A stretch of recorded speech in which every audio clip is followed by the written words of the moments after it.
Bienvenido. ¿Qué me puede hablar de don Antonio? ¿Dónde nació don Antonio? ¿Cómo es la familia en la que se crió don Antonio? Bueno, yo soy el tercer hijo de una familia de 6 hermanos. Yo nací y me crié en Barrio Vasconia por Plaza González Víquez o Plaza Víquez, como la llamamos tradicional, coloquialmente, y estudié en el Colegio Calasanz. Vengo de una familia de clase media, como es Barrio Vasconia, y eran mis amigos y vecinos con los cuales todavía con muchos de ellos guardo muy buenas relaciones y recuerdos. Después entré a estudiar al Colegio Calasanz, terminé ahí 11 años en el Colegio Calasanz, estuve, 12 años porque estuve de kinder. Siempre digo con un gran cariño que la primera vez que mis papás me dejaron abandonado solo en algún lugar, teniendo yo poco más de 5 años, fue en un aula del Colegio Calasanz. Y tengo un gran recuerdo por mis mentores, los padres escolapios, los profesores y profesoras a quienes les debo mi formación y por supuesto la parte de la sensibilidad social de la educación precisamente de las escuelas pías y de lo que fue la obra de José de Calasanz y su legado forman parte de mi formación tanto espiritual como de mi visión social del mundo. Después estudié Derecho en la Universidad de Costa Rica. Ahí participé en política ya activamente con la Juventud Liberacionista, fui miembro del Consejo Universitario, presidente de la Federación de Estudiantes de la Universidad de Costa Rica y a partir de ahí ya estuve más vinculado al Partido de Liberación Nacional. Ahí hago una separación en 3 áreas, la parte empresarial.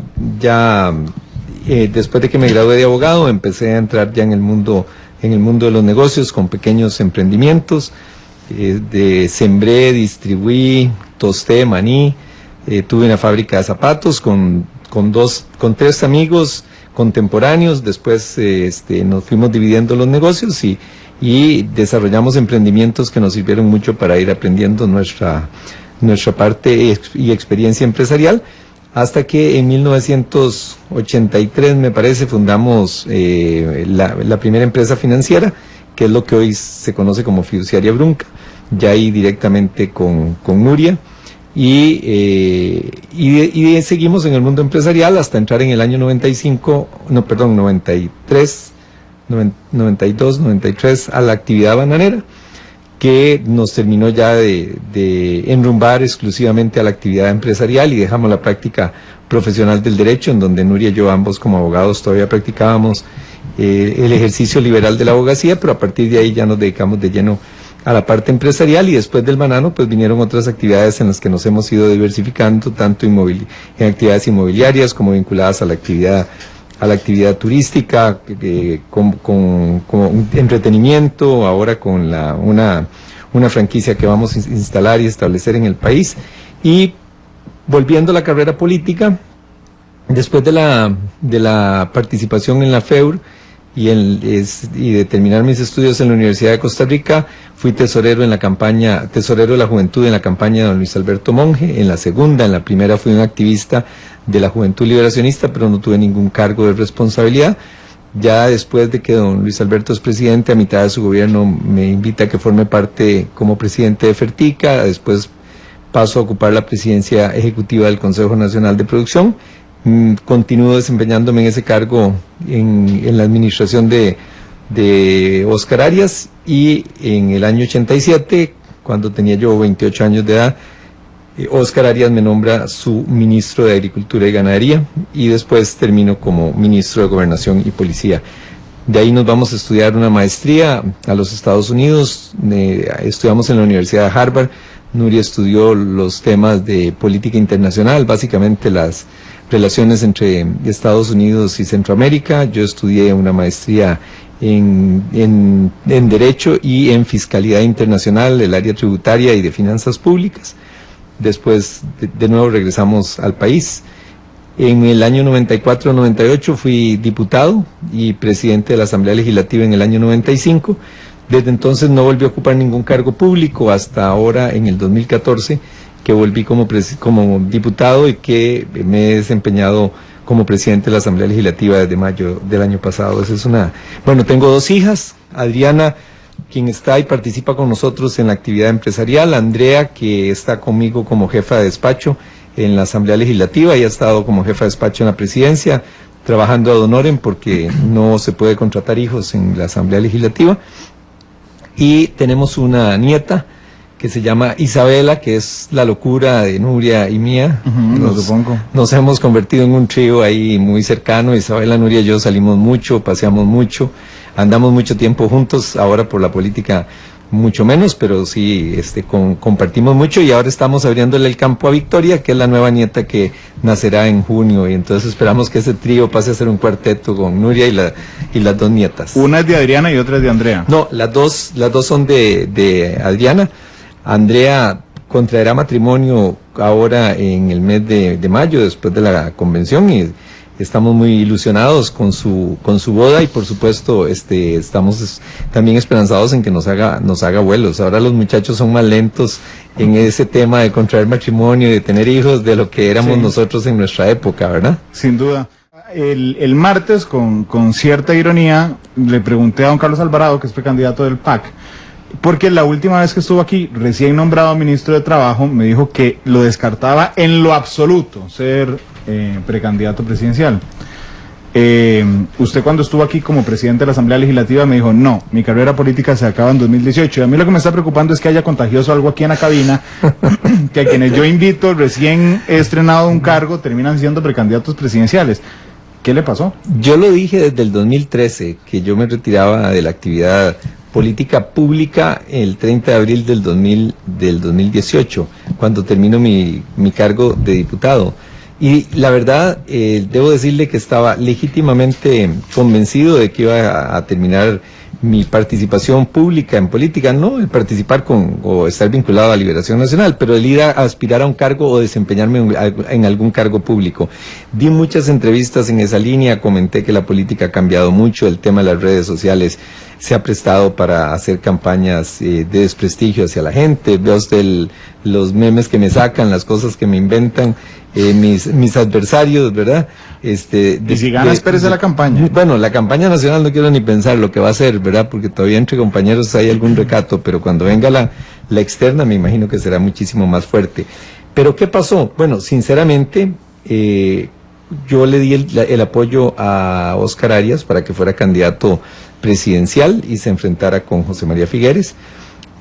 Él al final desiste de su candidatura a mediados o la última semana de septiembre, y desde el momento mismo en que empieza a circular la versión de que él no va a participar como candidato, hay un verdadero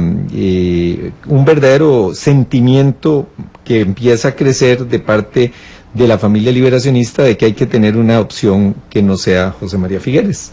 Hay un sentimiento entre los liberacionistas, bueno, es lo mismo que dice la encuesta que se publicó el día de ayer, pues, en donde José María pierde contra cualquier candidato de los demás partidos, y Liberación solo gana la presidencia si el candidato es Antonio Álvarez de Santi. Es lo mismo que dice la encuesta que publica hoy La República en cuanto a la percepción negativa sobre José María, y el deseo liberacionista de tener un candidato que pueda ganar la presidencia genera un movimiento de gente en busca de ese candidato, y ahí es donde yo tomo la decisión de que voy a sondear el terreno, porque la gente pues me habla con insistencia, y al final, después de analizarlo y valorarlo, tomo la decisión de aspirar a la candidatura presidencial. Debo decir que a mí nunca me tuvieron que presionar para que yo quisiera ser presidente de la República, lo he dicho, es algo que tuve en mi mente desde muy joven, me preparé para eso, lo intenté en el pasado, pero mi decisión había sido pues no seguir adelante. Pero viendo ese sentimiento de entre los liberacionistas y los costarricenses, la verdad es que al final terminé cambiando de criterio y di el paso de participar en este proceso presidencial. Sí, usted dice que fue un sentimiento de la familia liberacionista. Todas las familias tienen patriarcas. ¿Quién le habló? Y voy a tirar nombres así a la libre, porque no tengo idea quién le habló, pero se me ocurre Francisco Antonio Pacheco. Bueno, no precisamente, porque cuando yo lanzo mi candidatura, Francisco Antonio está apoyando a Roberto Thompson, y entonces no era una persona que estuviera buscando una aspiración diferente. Pero siempre decir nombres es feo, porque puede uno omitir gente. Sí, lo que intento buscar es cuáles personas de importancia política dentro del partido se le acercó. Bueno, compañeros diputados, por ejemplo, ¿verdad? Muy claros en el sentido de que había un espacio político que llenar, que no se quería perder las próximas elecciones, dirigentes del país de diferentes lugares que consideraban que había que buscar un liderazgo. Tuve varias conversaciones con Rodrigo Arias, en donde analizaba con él las opciones reales de una candidatura diferente a la de José María Figueres, sin que él me hubiera dado su apoyo en ese momento, pero realmente pues recabé criterios con él. Un compañero diputado se preocupó porque nos reuniéramos.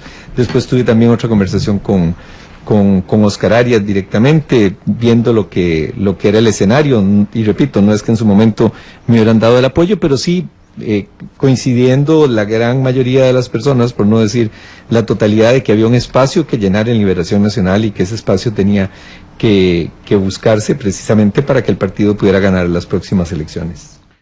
Ahora bien, a mí me ha llamado mucho la atención, don Antonio, cuando usted le da el apoyo a la precandidatura potencial de Oscar Arias finalmente dice que no. A mí me parecía muy lógico que entonces don Oscar le diera el apoyo a usted, como se lo dio don Rodrigo.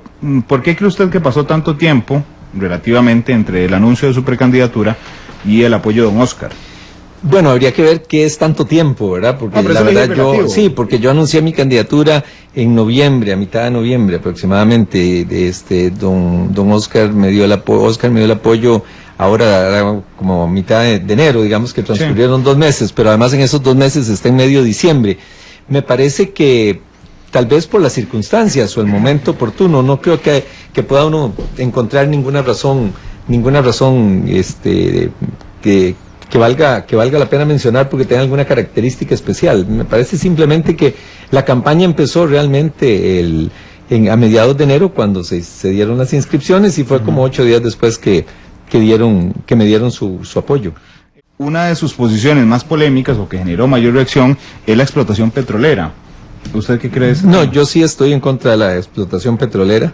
Me he opuesto también al decreto que había firmado José María Figueres, y que es un decreto que está vigente, en donde se puede hacer la exploración todavía sin necesidad de permisos ambientales, que hoy precisamente la Sala Constitucional tomó un acuerdo al respecto, que lo está dejando en suspenso. Me parece que ese decreto de don José María en su gobierno fue un decreto peligroso, ¿verdad? Porque es una materia en donde las regulaciones ambientales deben de existir, pero definitivamente no comparto ese criterio de Enrique Rojas sobre el tema de la perforación y explotación petrolera. ¿Ha negociado con don Rolando González? No, Rolando y yo conversamos, intenté conversar con él y todavía recientemente, antes de que presentara su nombre, de alguna manera lo hipotecara la casa lo quise buscar, sí, antes de que él hipotecara la casa y buscara pues la campaña presidencial, pero me parece que de alguna manera el hecho de que yo ya hubiera tenido una negociación con don Roberto Thompson dificultó el acercamiento de previo a que él lanzara su candidatura para una conversación más cercana. Y por las diferencias que hubo con la esposa de don Rolando y don Roberto. Me parece que hay alguna rivalidad territorial entre ellos, ¿verdad? Los dos de la Puebla, etcétera. Sí, política. Y el hecho de que ya yo había tenido una negociación con don Roberto, de alguna manera, pues me parece que alejó la posibilidad de un diálogo con don Rolando. Y la razón por la que hablé primero con don Roberto, pues era evidente. Don Roberto tenía un respaldo que puede haber sido el triple del apoyo que tenía en su momento Rolando González. Y uno en eso pues debe empezar de los grupos más grandes a tratar de conseguir el apoyo. Y creo que de alguna manera eso pues distanció a Rolando con la posibilidad de tener un acercamiento con mi persona. En la negociación con don Roberto es cierto que se acordó que doña Shirley, que es la esposa de don Roberto, fuera el primer lugar por diputados en Alajuela. No es cierto. La negociación incluyó básicamente abrir espacio para los jóvenes que estaban con Roberto. Roberto había logrado levantar un grupo muy lindo de juventud, con una participación de muchachas y muchachos muy entusiastas, y la negociación básicamente fue incluir a esos grupos, tanto que mi candidato para la presidencia de la juventud, ahora para el 2 de abril, Pablo Villalobos, era un seguidor de Roberto, y es la persona que va encabezando esa papeleta, y básicamente esos fueron los espacios que abrimos y la participación de algunas otras personas en diferentes cargos a nivel distrital, pero no llegamos a asumir ningún compromiso en esa otra línea. Tampoco descarto, embajada, tampoco, no, nada de eso. Tampoco descarto que él o Shirley puedan ocupar un cargo en el próximo gobierno, por supuesto. No estoy desechando absolutamente nada. Yo en esta campaña, bueno, es de siempre, pero estamos hablando de esta campaña. En esta campaña no he ido adquiriendo compromisos de diputaciones ni de cargos.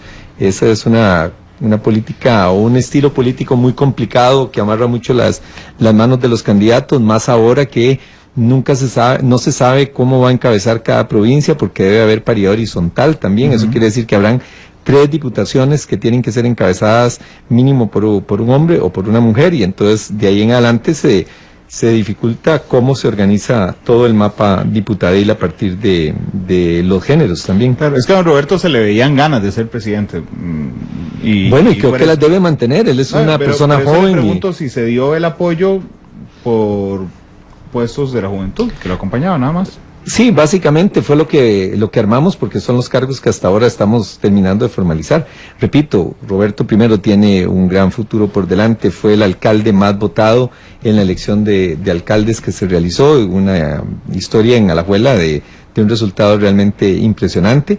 Además, una persona joven, una persona también llena de ideales. Creo que él tiene un futuro por delante a nivel de la política de Alajuela y a nivel de la política nacional.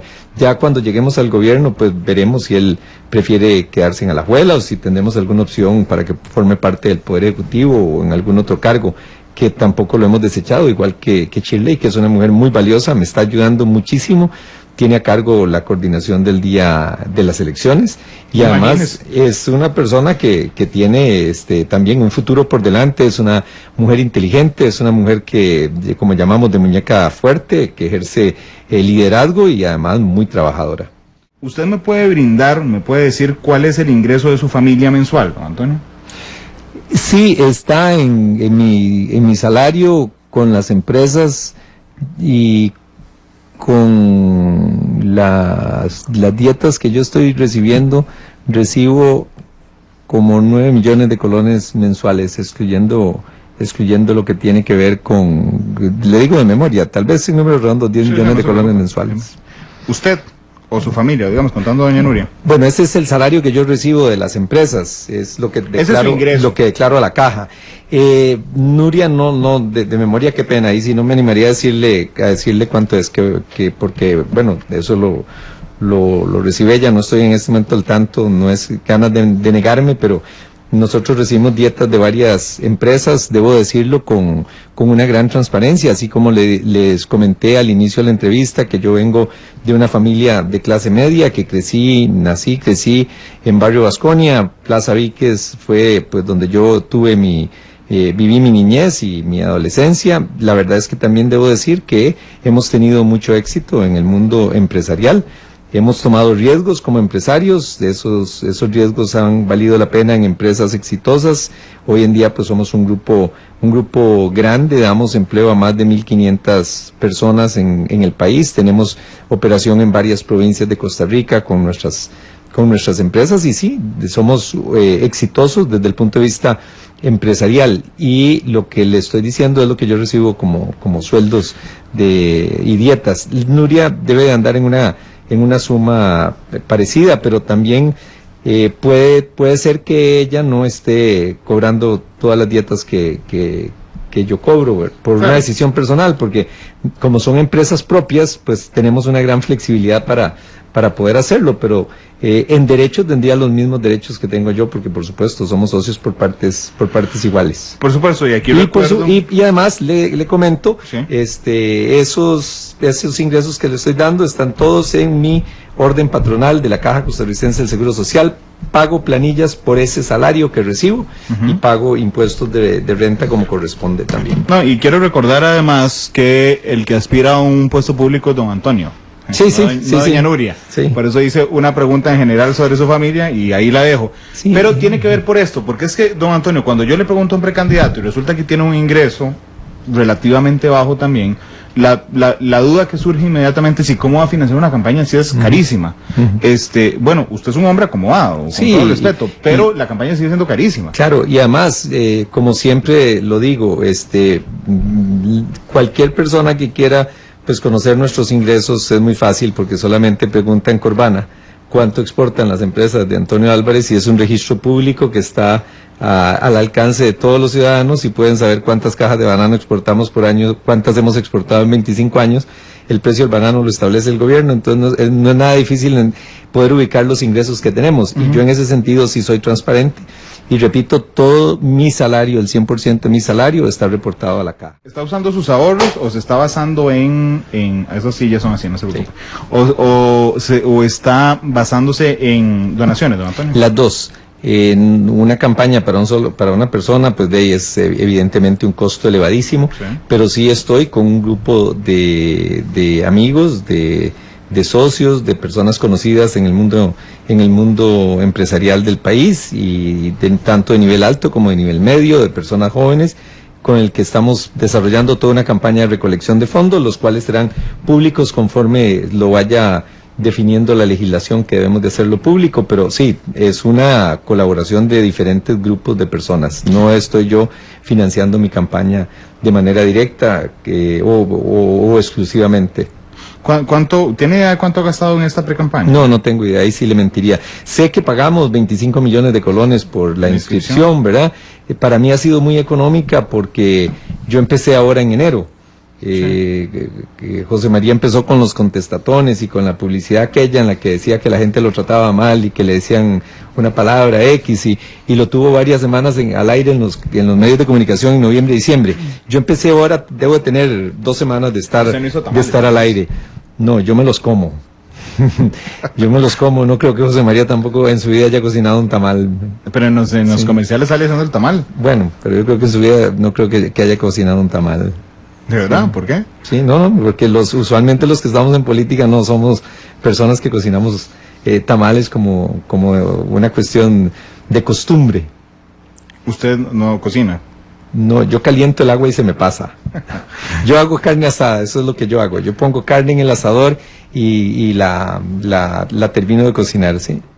Don Antonio, hace algunos años, no recuerdo la fecha exacta, son 3 o 2, hubo cierto cuestionamiento a usted por algo en Panamá, que sé que eso ha terminado jurídico, creo que usted tiene demandado, y aquí le digo creo con toda transparencia, para que sí, claro. Creo que usted tiene demandado al gobierno panameño. Sí, nosotros hicimos una inversión en Panamá, con varios socios, la gente pues a partir de que era una inversión sola, no somos los únicos socios, ningún socio en esa empresa tiene más del 50%, pero hicimos una inversión, compramos unas tierras, conforme a unas tierras que habían sido tituladas con sentencias de jueces de Panamá, juicios que estaban firmes, las personas que las titularon no las vendieron, fueron inscritas en el registro público, nos catastraron los planos, estábamos listos para entrar a desarrollar un primer proyecto hotelero con una cadena internacional muy prestigiosa y después por una decisión de Panamá, para hacerlo en sencillo, debemos decir que nos hicieron lo que nosotros llamamos una expropiación encubierta. Panamá nos dijo, ustedes tienen esa tierra, pero como que si estuviéramos hablando en Costa Rica, usted esa tierra no la tiene en Manuel Antonio, esa tierra usted la tiene en Golfito.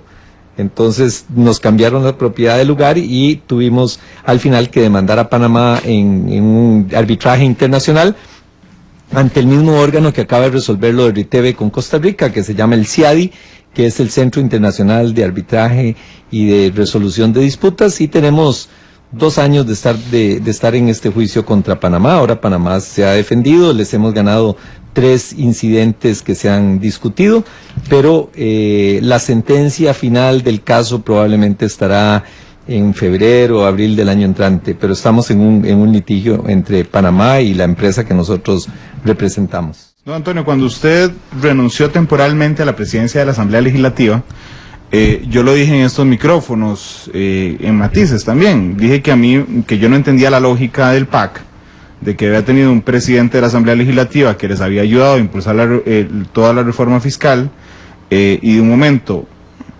disculpe, no sé si decirle su fracción, una parte de la fracción del PAC, empieza a cuestionarlo usted durísimo, y usted dice, bueno, no, está bien, voy a renunciar temporalmente, y adivine qué pasó, se le cayó al gobierno la reforma fiscal. Bueno, yo Primero, quisiera resaltar algo que me parece que es muy sorprendente. El problema empezó porque yo critiqué al gobierno.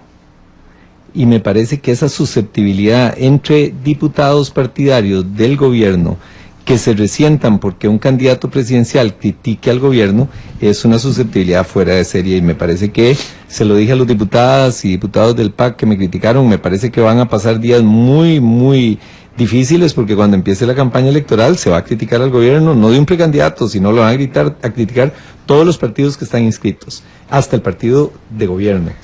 Bueno, el martes ya don Carlos Alvarado dijo cuál era el principal error del presidente Solís. Sí, entonces, si se van a resentir porque se critique al gobierno, me parece que les esperan días muy difíciles. Y lo otro, a mí sinceramente me pareció que era un error que me criticaran, porque de alguna manera yo había sido una persona colaboradora para que las cosas se hicieran. No digo colaborador del gobierno, colaborador del país, porque las leyes que salen no son leyes del gobierno, son leyes del país. Y me parecía que era inconveniente desde la óptica mía que se quitara o se criticara al presidente de la Asamblea y prefirieran que se cambiara ese cargo.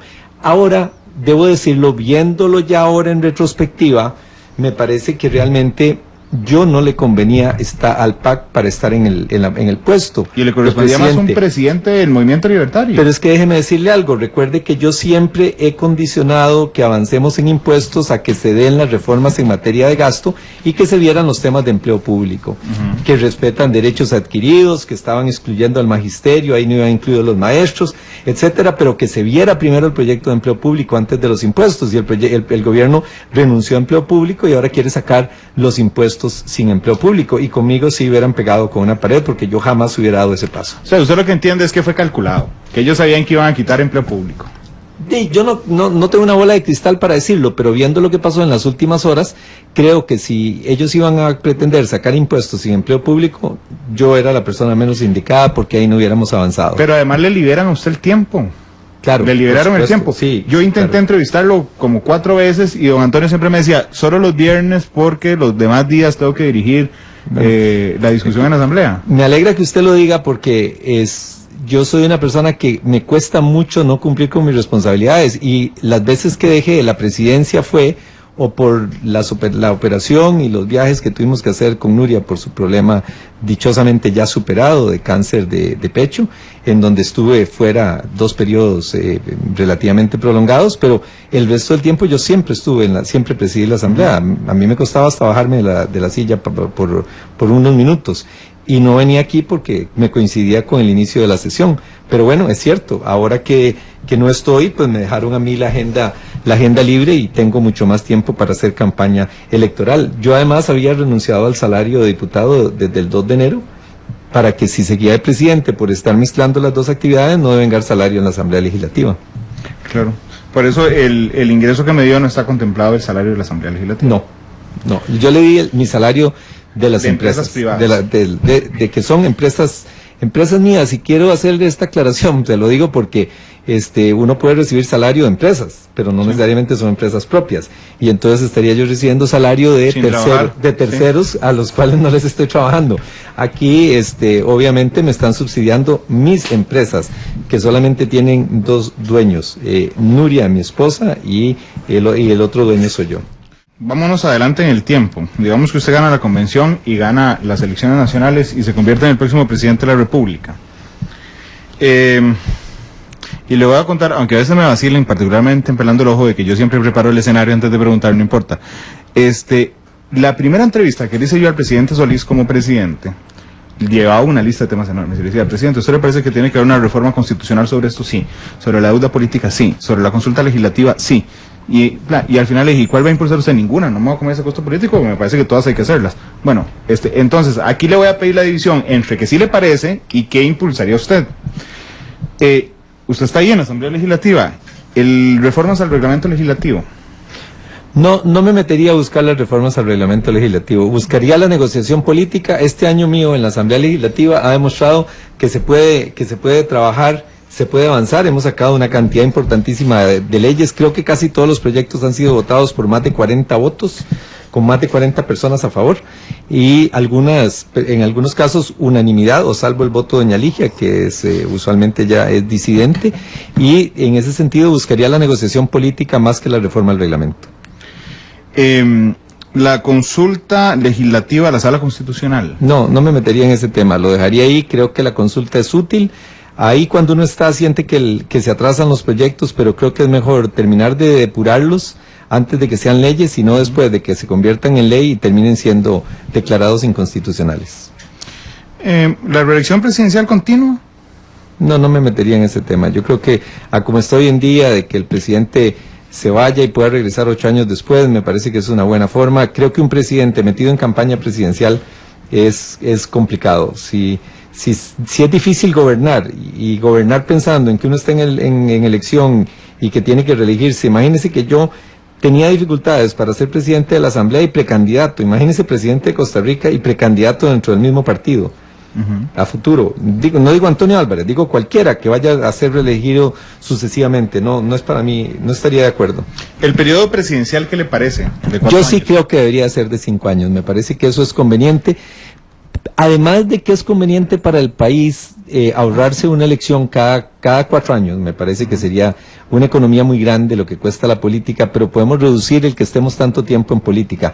No obstante, si quisiera que le dé mi opinión de la meta que yo tendría, si todo fuera posible, preferiría ir al sistema parlamentario. Ahí un buen presidente puede durar, un buen primer ministro puede quedarse no 5 años, sino 10 o 15 o casi 20, como Helmut Kohl, Margaret Thatcher, no llegó ya Margaret a 20, pero Felipe González, le hablo de personas que anduvieron en los 15 años, o alrededor de los 15 años, y si es malo, pues no va a durar un año. Italia tuvo una cantidad importante de gobiernos en donde en 6 meses las personas fueron removidas. Entonces yo iría al sistema parlamentario, pero esa es una reforma mucho más complicada, pero a la pregunta pura y simple preferiría un periodo de 5 años. Pero no lo impulsaría. No, jamás. No me bueno, igual no le tocaría a usted. No, sí, pero no le impulsaría. Si me meto a hacer a impulsar una reforma, sería la del sistema parlamentario, no la de aumentarle un año. ¿Y si piensa meterse de lleno en esto, o en el tema de una reforma para pasar al sistema parlamentario, o simplemente es una idea ahí que está pendiente? Esta vez yo intenté desde la comisión. ¿Y si piensa meterse de lleno en esto, o en el tema de una reforma para pasar al sistema parlamentario, o simplemente es una idea ahí que está pendiente? Esta vez yo intenté desde la Comisión de Reformas del Estado, pero encontré una resistencia importante. No de todos, pero sí de algunos diputados. El problema cuando usted quiere reformar el sistema político, y a las amigas y amigos que hoy nos están escuchando, el problema que tenemos en la Asamblea Legislativa es que decimos, ok, elijamos los diputados de este mecanismo, cambiemos la fórmula por esta otra, y todos sacan la calculadora, ya no se la va a cobrar, ahora es la calculadora, y hacen números, y si con ese sistema tendrían más diputados de los que tienen ahora, les gusta, pero si tendrían menos, ya se oponen. Entonces es una reforma muy complicada y muy difícil. Yo no me desgastaría en hacerla. Si hubiera ambiente, yo por supuesto la promovería, pero no tomaría la iniciativa de entrar en esa reforma. Don Antonio, ¿y un sistema semiparlamentario que permita la revocatoria de mandato? No necesariamente pasar el sistema entero, sino hacerle algunos matices, valga el nombre del programa, para permitir la revocatoria del presidente. A mí me parece que la revocatoria del mandato debe de existir, porque si una persona entra en actos de corrupción, por ejemplo, estando en la presidencia, o como jefe de gobierno, o como diputado, debe de revocarse su cargo. Pero hay que tener un cuidado en cuanto a que tengamos muy claramente establecido lo que es las razones de la revocatoria del mandato, porque también esto se puede prestar para que se califiquen como faltas graves, cosas que no son graves, y entonces por mayoría se pueda destituir diputados que sean incómodos. Sí, entiendo. ¿Verdad? Pero obviamente, si hay actos de corrupción, no debería una persona seguir en el cargo de presidente de la República. O sea, que taxativamente señale cuáles son las faltas de la revocatoria. Y no diga se revocará solo por falta grave, ¿verdad? Porque eso es demasiado subjetivo y permite... Nos pasa lo de Brasil. Exactamente. ¿La carrera parlamentaria? Sí, me parece que es importante porque se va tomando más experiencia, la gente puede reelegir a los que han sido buenos, no reelegir a los que no han sido buenos. Me parece que ese es un buen principio, y además porque hay que ir desarrollando una capacidad de adquirir conocimiento, veteranía, experiencia, y hay gente que le apoyaría mucho al país si hubiera estado ahí más años. Ujú.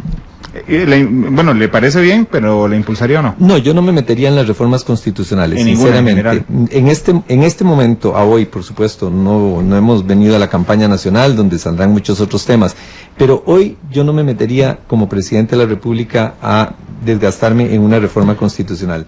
Yo me voy a meter a desentrabar el país en lo que es lograr que se haga la obra pública, quitar requisitos para que las empresas puedan trabajar, pero voy a basarme más bien en una propuesta en lo que se puede hacer vía decreto, ni siquiera en reformas legales, porque si nos vamos a esto, termina el gobierno y no se ha hecho la reforma. Pero es interesante, porque cuando usted dice, pensaré en cómo hacerlo vía decreto y no en reformas legales, ¿verdad? Ahí no necesitaría usted, siendo presidente de la República, una mayoría legislativa. No la necesito, y por eso es que la propuesta presidencial que vamos a estar desarrollando está basada en cómo gobernar, aprovechando la instancia de los decretos, y que lo mínimo sea la reforma legislativa, porque la reforma legislativa va a ser complicada y no sabemos si la próxima asamblea va a estar todavía más fragmentada.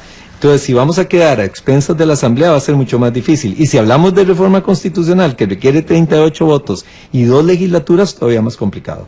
Bueno, por decreto Yo vengo con una mentalidad muy práctica y muy concreta para sacar las cosas que tenemos que sacar en el menor tiempo posible. Discúlpeme la comparación, pero es el ejemplo más cercano que tenemos en este momento con las distancias personales, pero es más o menos lo que hace Trump en Estados Unidos, todo es por decreto ejecutivo.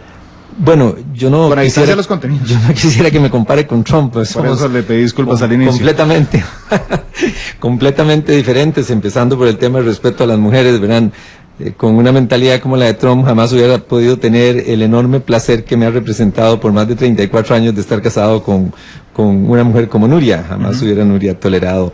Mis hijas hace años me habrían echado de la casa, sí, ¿verdad? No tengo la menor duda. Pero bueno. Es un presidente que ha aprovechado la primera semana para emitir todos los decretos. Digamos que desde esa óptica, tal vez lo que sí podría decirles es que sí tendríamos una mentalidad muy práctica. Por eso, probablemente por la experiencia como empresarios, de que los empresarios estamos acostumbrados a tomar decisiones.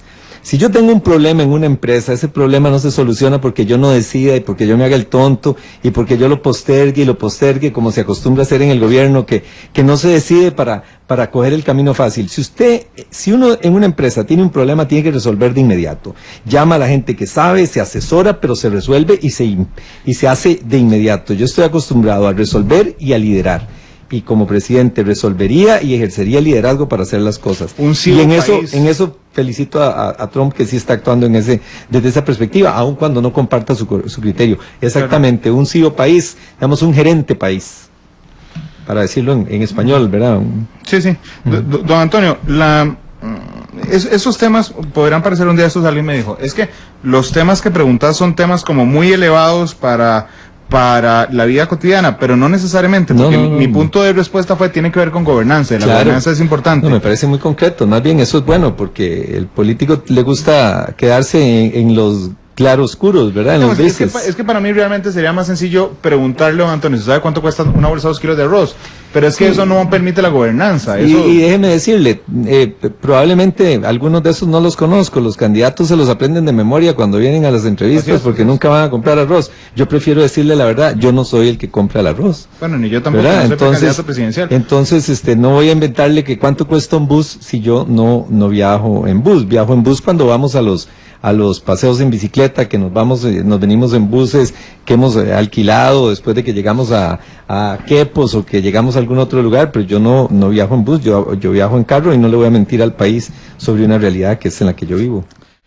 El nombramiento perpetuo de magistrados, como sigue la Corte Suprema de los Estados Unidos, que de alguna forma podría librarlos de las presiones políticas a las que se ven expuestas cada 8 años en la reelección. ¿Pensaría una reforma de este tipo? A mí me parece que el tema de la reelección como está es conveniente. Si el magistrado no ha desempeñado bien su cargo, si tiene existe cualquier aspecto de su vida que sea cuestionable después de que fue nombrado, me parece que la Asamblea puede no renovarle su nombramiento, que no sea automático, pero que él pueda ser reelecto indefinidamente si se ha desempeñado bien en su campo. Por supuesto, jamás podría sopesar la reelección no de un magistrado o de un juez en función de su pensamiento, porque aquí lo que se trata es de probidad, no de que renovemos a los que piensen como pienso yo, porque además no creo que haya un juez con el que uno esté 100% de acuerdo en todas sus sentencias. Yo aplaudo muchas sentencias de la sala, hay sentencias que han transformado el país, hay otras que no me han gustado, entonces uno no podría basarse por el criterio que se exponga en cada caso, y esa precisamente es la independencia del juez, la riqueza del derecho y la división de poderes. No que sea electo de por vida, pero que pueda ser reelegido indefinidamente. Igual con excepción de Fernando Cruz, no recuerdo yo, por lo menos en la historia reciente política, que no se haya aprobado la reelección de un magistrado. No, es decir, todos les parecen... no sé, no, pero recuerde que yo tuve que presidir una comisión que recomendó la destitución de un magistrado por temas de acoso sexual. Pero ya no estaba. Yo presidí esa comisión y me tocó tomar la batuta y ser prácticamente el acusador y pedir la destitución, y lo obtuve, creo que fue por votación unánime. Pero si este ex magistrado hubiera estado cerca de su reelección, no se le hubiera reelecto. Como estaba lejos, entonces se destituyó, pero si hubiera estado cerca de reelegirse, no se reelige. Estamos hablando de don Óscar González. Exactamente, sí. ¿Aborto? En contra. Yo sí soy pro vida, creo que si la persona no quiere tener el hijo, que lo deje que nazca y lo dé en adopción. Me voy a ir a un extremo completamente. ¿Aborto en violación? Bueno, me parece que ya el resto de los casos en donde la legislación lo permite están más que claros. Bueno, en el terapéutico no lo va a preguntar, sí, pero en el de violación, que es el extremo, tal vez. Yo ahí respeto el principio de que la persona lo dé en adopción. ¿La legalización de la marihuana? En contra. Sé que aquí tengo una discrepancia con José María, que ha estado predicando que se legalice la marihuana para consumo recreativo. Yo estoy en contra. No creo que eso vaya a traer un beneficio a la sociedad costarricense. Me parece que esta es la puerta para entrar a otras drogas. No soy de una mentalidad conservadora, nunca lo he sido, pero me parece que en el campo de la droga nosotros debemos de apostar en la duda, abstenernos, y no creo que vaya a generar ningún beneficio que establezcamos el consumo recreativo de marihuana. ¿Matrimonio igualitario? Yo estoy apoyando la unión de hecho. Creo que es una barbaridad que este país no esté reconociendo derechos a las parejas del mismo sexo. Creo que ahí hay una violación a los derechos humanos, y yo estoy abogando por la unión de hecho y reconocer los derechos de la unión de hecho.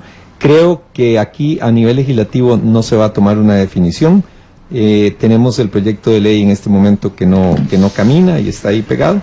Me parece que aquí va a pasar lo mismo que fertilización in vitro. Yo fui uno de los más vehementes defensores del tema de la fertilización in vitro como un derecho de la mujer a ser madre con la ayuda de la tecnología, que ya hoy lo permite. Y la decisión vino de una Corte de Justicia Internacional. Creo que en los temas de los derechos de las parejas del mismo sexo, finalmente los derechos van a tener que venir o por la Corte Constitucional o por la Sala Constitucional o por las Cortes Internacionales. Bueno, no veo la opción legislativa viable. Igual Costa Rica hizo una consulta como Estado, que no es vinculante, pero nos adelanta de una vez el criterio de la Corte. Don Antonio, ¿eutanasia? No estoy de acuerdo con la eutanasia, porque creo que al final quien decide si la vida continúa o no es la persona, esto debe ser, es una decisión que está reservada para Dios, para quienes creemos en su existencia. Pero sí estoy de acuerdo con el proyecto de muerte digna que yo presenté.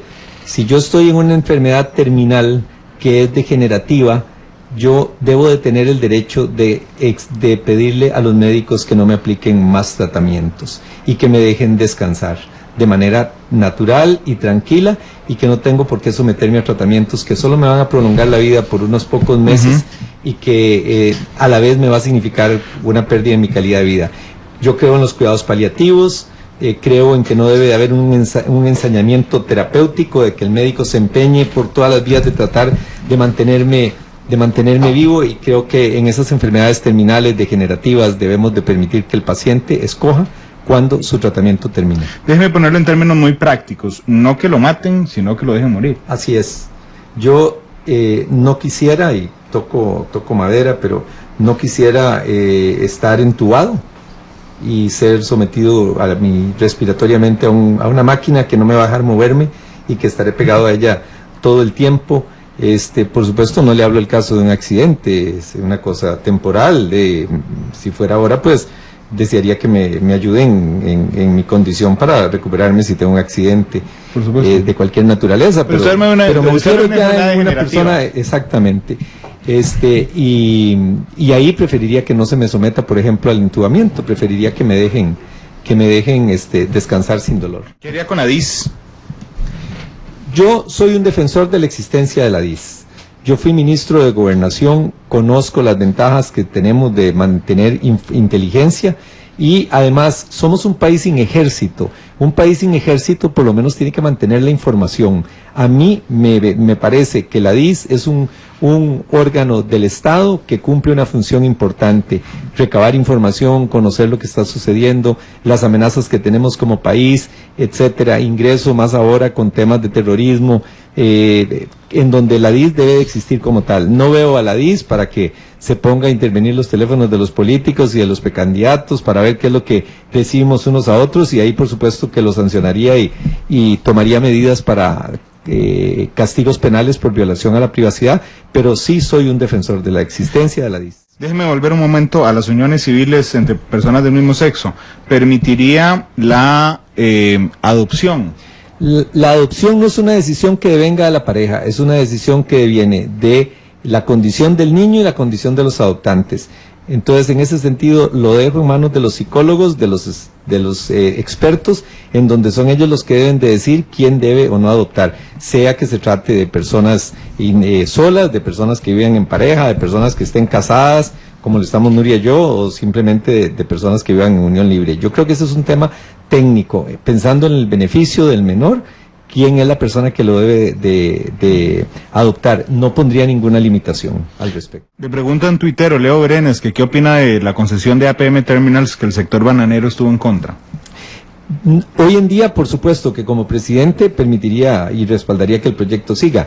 Los bananeros nos opusimos básicamente porque el proyecto, desde nuestra óptica, tenía algunas áreas en las que reclamábamos algunas mejoras. Podríamos discutirlo otro día, pero no creo que sea el tema del proyecto, de la discusión, de la entrevista de hoy. En su momento me opuse y defendí que el proyecto debía de ser mejorado, sobre todo temas de tarifas, el uso de los patios de contenedores, de los predios, que ya las empresas los tienen y entonces ahora no se van a poder usar, todo tiene que ir al muelle, eso va a encarecer la operación para el banano, pero ya que es una realidad y que está el proyecto avanzando, en buena hora que avance y en buena hora que sea una realidad lo más pronto posible. La Contralora General de la República, aquí en ese programa vino, por cierto, a presentar algunos proyectos, 3 proyectos particularmente. Hay uno que a mí me pareció muy interesante y que tiene que ver, don Antonio, con eliminar el refrendo contralor que todavía permanece para el 10% de los contratos del Estado. ¿Usted está de acuerdo? Totalmente, completamente de acuerdo. Felicito a la Contralora, a su equipo y al personal de la Contraloría.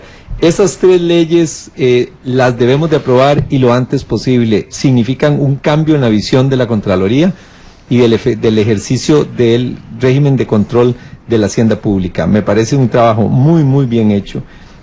Nada me alegraría más que poderlos aprobar antes de irme de la presidencia de la Asamblea. Ya no sé si nos dará tiempo en abril, pero sería ideal poder hacerlo. ¿Para qué hay auditorías internas? ¿Para qué hay departamentos legales internos? ¿Para qué hay proveedurías internas? ¿Por qué la gente no asume la responsabilidad?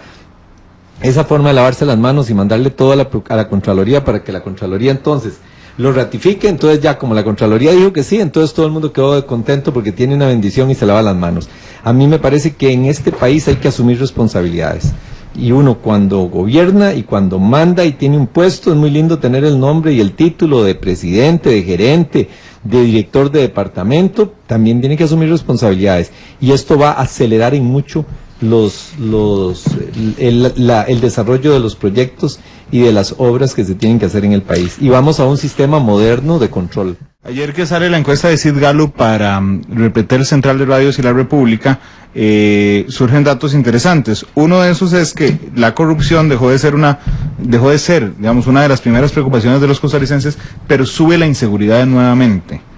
¿Cómo lo enfrentaría siendo presidente? La inseguridad hay que verla desde muchas ópticas. La respuesta la empezaría dando desde la parte preventiva y pensando en el largo plazo, educación. Debemos mejorar los programas educativos, lograr que los jóvenes no dejen la educación, no vayan a ser desertores del colegio para dedicarse a estar en condiciones de niñas que ni trabajan ni estudian, que es un primer paso para irse acercando al tema de la delincuencia, educación en valores y educación que le dé un valor agregado a la gente para que se mantenga en las aulas. Por eso respaldo la educación dual, respaldo la educación técnica, veo a Lina como un gran ente para hacerlo.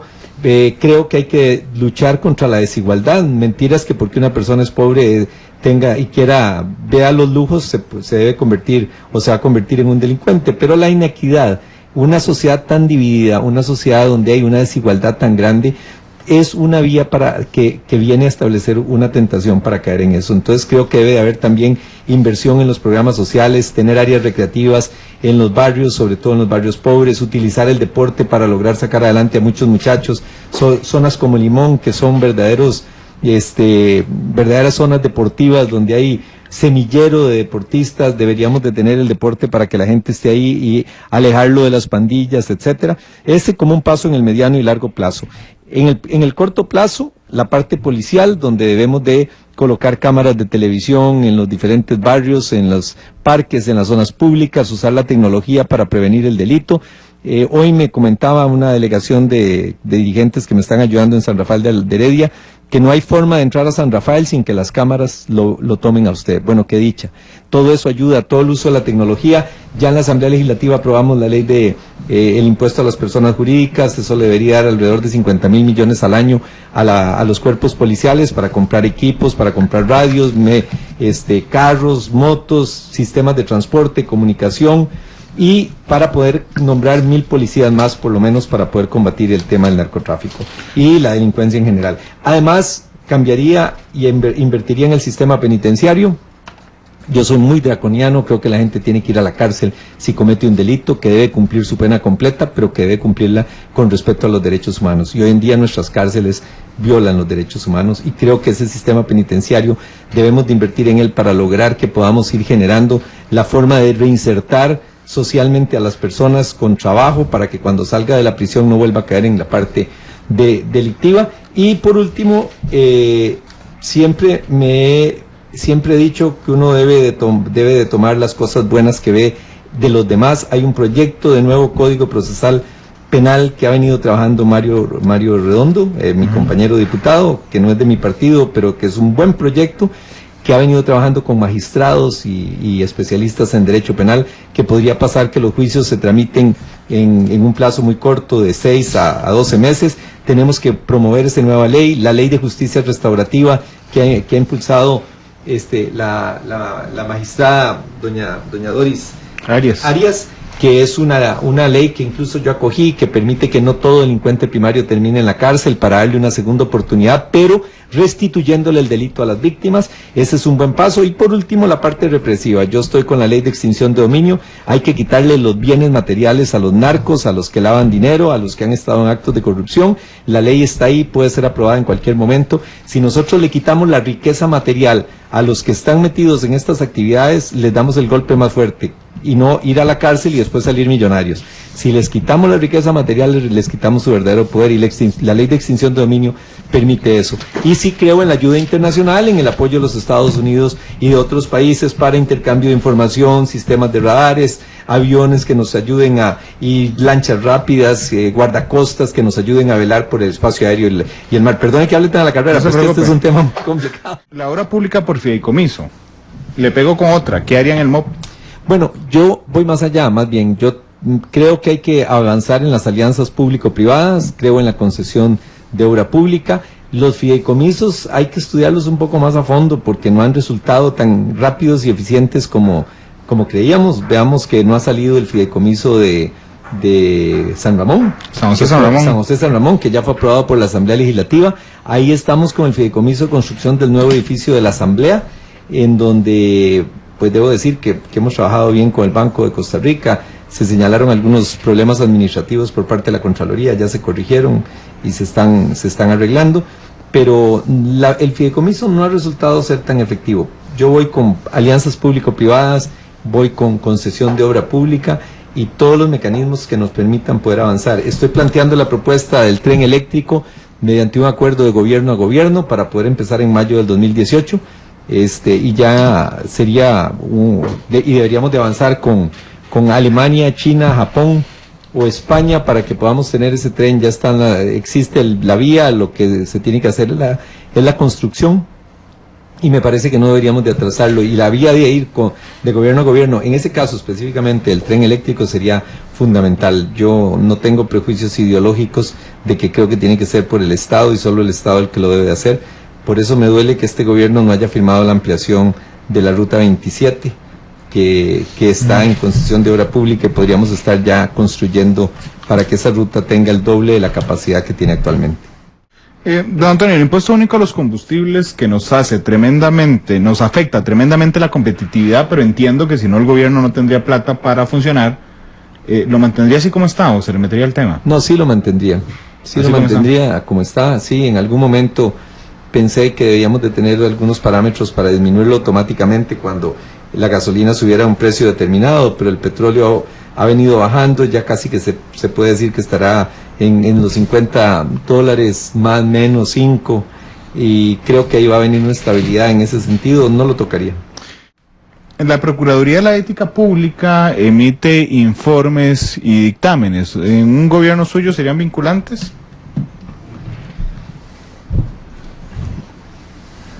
Bueno, quisiera darle un poco más de estudio a las últimas resoluciones que se han dado en ese campo, porque en algunos casos oigo los reclamos de que no hay un verdadero derecho a la defensa, y sinceramente yo sí soy un garante del derecho a la defensa. Creo que hay que fortalecer a la Defensoría, a la Procuraduría de la Ética. Creo en la Procuraduría de la Ética. La pregunta es si el dictamen debe ser vinculante o no. Antes de asumir un compromiso en ese sentido, yo preferiría revisar los procedimientos a los que están siendo sometidas las personas. Y le digo esto porque viendo algunos casos que han llegado a la Asamblea Legislativa, el reclamo de las personas acusadas es que no han tenido oportunidad de establecer un verdadero proceso de defensa. Aquí no estoy criticando a los procuradores, a la gente en lo personal, sino al sistema, claro, y a cómo está estructurado el mecanismo. Que por ejemplo no tienen apelación. Todos, por ejemplo, ¿verdad? Que quede todo en automático. No me comprometería en este momento a decir que le daría carácter vinculante a todas las resoluciones de la Defensoría, de la Procuraduría de la Ética, pero sin duda la fortalecería y la respaldaría para que sea una institución que exista y tenga todos sus criterios de funcionamiento, y para que sirva como una instancia para llevar a casos de violaciones éticas a que sean juzgados por un tercero. Pero es políticamente muy atractivo decir, claro, serán vinculantes. Claro, pero yo no le voy a mentir, porque usted sabe que en esto tiene que haber consistencia, y después estoy en el gobierno y hay un caso en donde no coincido, y estoy yo con la grabación que usted tiene aquí, me va a llamar y me va a decir frente a todos los costarricenses, ¿y qué pasó, don Antonio? Usted dijo aquel 26 de enero que eso era vinculante, y ahora ya, ¿por qué cambió de opinión? Prefiero estudiar el tema con un poquito más de detenimiento.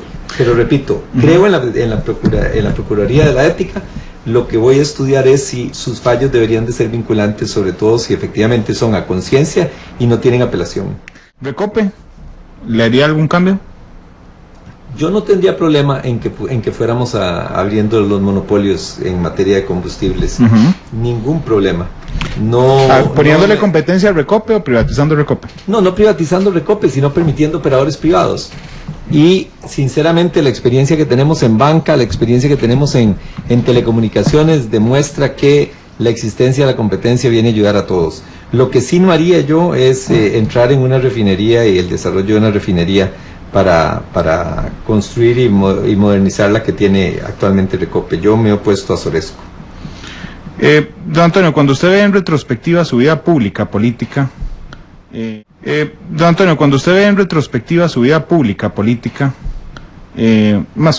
su vida política, y todos cometemos errores, nadie es perfecto, ¿cuál es su mayor error en su vida política?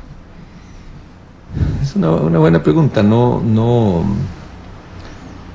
Yo le diría que hace 21 años, cuando fui diputado, presidente de la Asamblea Legislativa, llegué a ese cargo con la idea de redactar un nuevo reglamento, y trabajé con una propuesta de reglamento de la Asamblea total, del artículo 1 al último.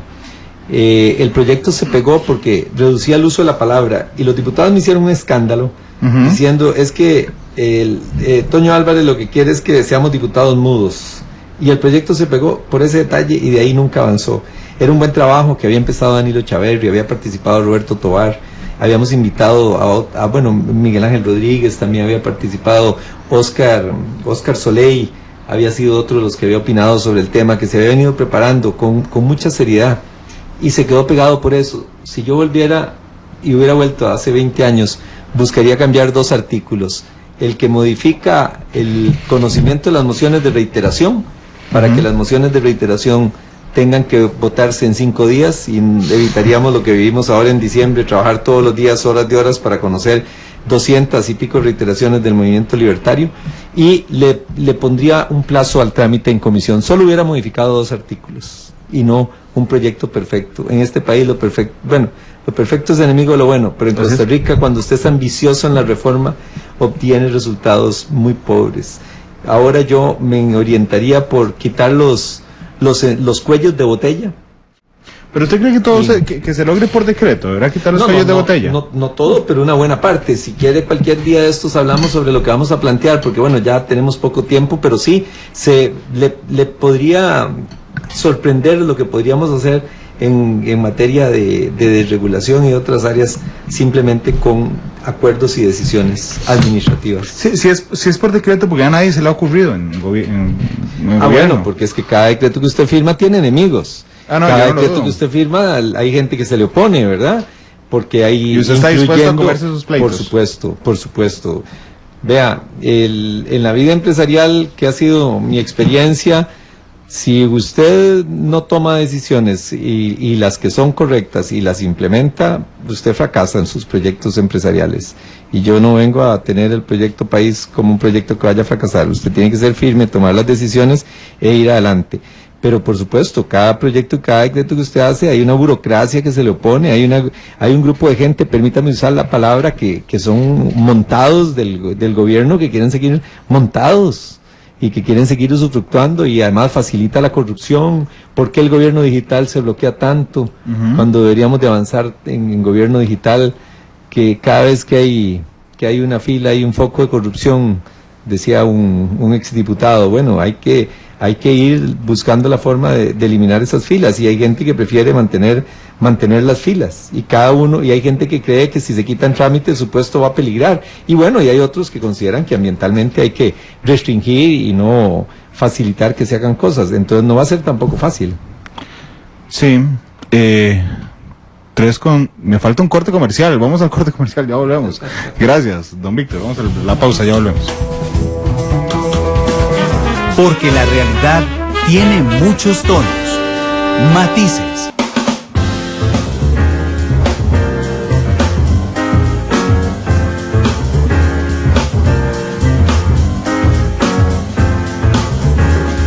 Hola, ¿qué tal? Buenas tardes, regresamos a Matices, estaban los micrófonos cerrados. Voy a darle un último hora, don Antonio, y a ustedes, que no ha sido público y no va a ser público hasta dentro de un rato, pero la Contraloría General de la República acaba de refrendar el fideicomiso de San José San Ramón. Así es que bueno, ahí está la última hora para todos los que escuchan Monumental. A ver si vemos esa carretera que tanto necesita el país. Bueno, ojalá y salga rápido, porque hace un año se aprobó el fideicomiso de la Ruta 32 y ahí está pegada. Pero bueno, en buena hora esta información ha sido confirmada por fuentes cercanas a la Contraloría, y más adelante esta tarde lo confirmarán oficialmente. La penúltima pregunta. Usted ahora dijo que podría ser una asamblea legislativa más fraccionada que la de ahora.